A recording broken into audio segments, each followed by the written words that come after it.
Welcome to Inclusion Revolution. We're very excited to have a very special guest, and our guest is Dr. Bruce Mills. In addition to being all these fancy things like a PhD in social science and a published author, musician, and leading expert in self-advocacy, really Dr. Mills is a person with disability who's experienced the issues of self-advocacy on a very personal level, in addition to being what they would call an expert. And we're really excited also to have Dr. Mills here because he's a plain talker. He lets us know how it is, and that's something we like here on the Inclusion Revolution. Remember, if you want someone else to hear this show tonight that might have missed it, look at inclusionrevolution.com. You'll find us there, and we're excited to see you visit our website, which is loaded with good information on not only tonight's program, but upcoming programs, as well as all kinds of really cool news. But first of all, let me welcome you, Dr. Mills. May I call you Bruce? Yes, thank you, Tova. It's nice to be here. Well, I always call you Bruce, but I just thought I'd do that for the official stuff. Thanks. Bruce, the only question I need to ask you to get us started, because I know you know all about self-advocacy, is to ask you about your own experiences in self-advocacy, and maybe even to define what you believe self-advocacy is.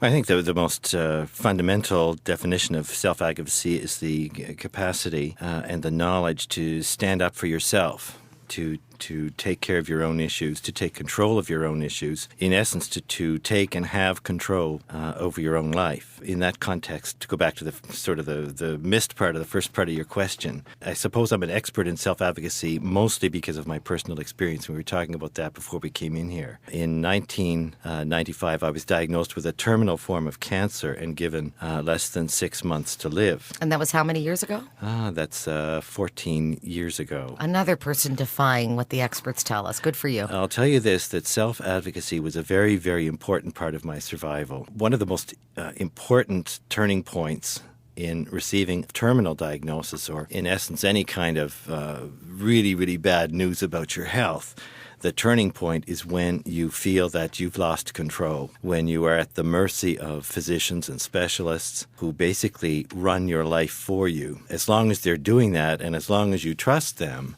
you have basically no power over your own life. And in my case, it was a situation of coming to a point that where my personal state was one that eventually got to a kind of nexus between frustration at being powerless and anger at my situation.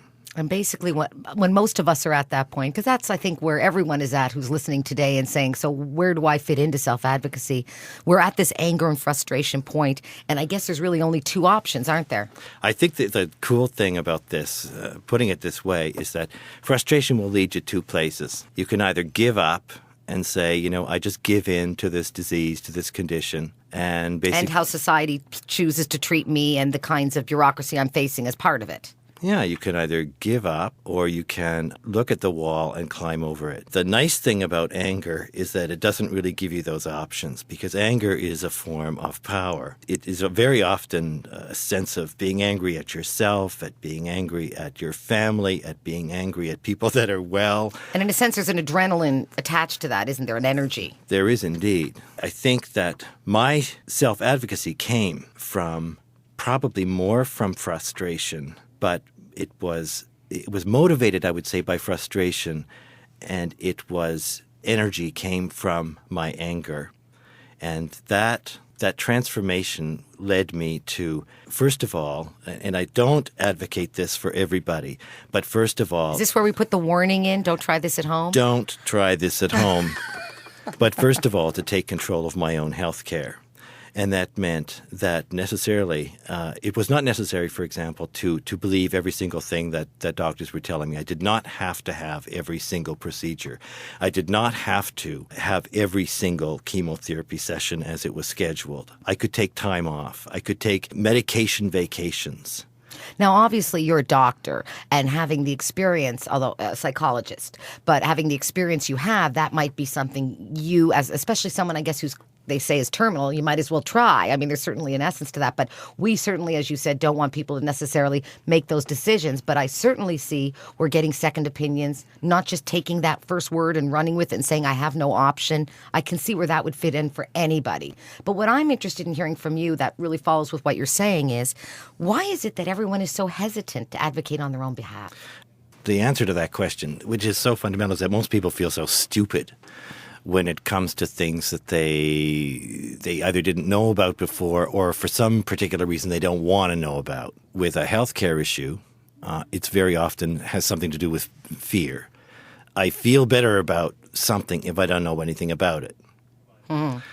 The other part of it is just being intentionally stupid. There is no reason on earth why we shouldn't know a little bit more or a lot more about conditions that we've been diagnosed with that we're being told we're going to either live with or die with or be severely disabled with. We need to, in order to control our own lives, we need to develop the knowledge, the basic knowledge, to know what it is that we're living with. Right. And I see it in my exposure with large groups of persons with cross disability in my work. One of the things I see frequently, and am quite surprised about, perhaps because I'm an information freak, but is how many people come in, and not only do the young people I work with maybe not have the knowledge of their disability or even what it means, but their parents don't know, and their caregivers aren't really sure. And it's amazing how little information clients come to me, let's say in their early 20s, and they come to me ready to start working, and they know they have disability, they know they face barriers,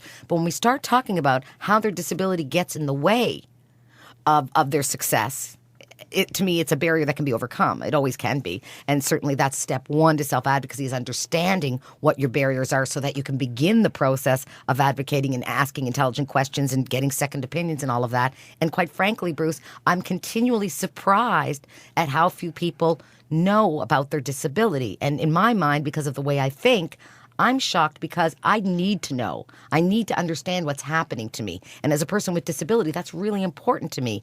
So I think it's a really important point.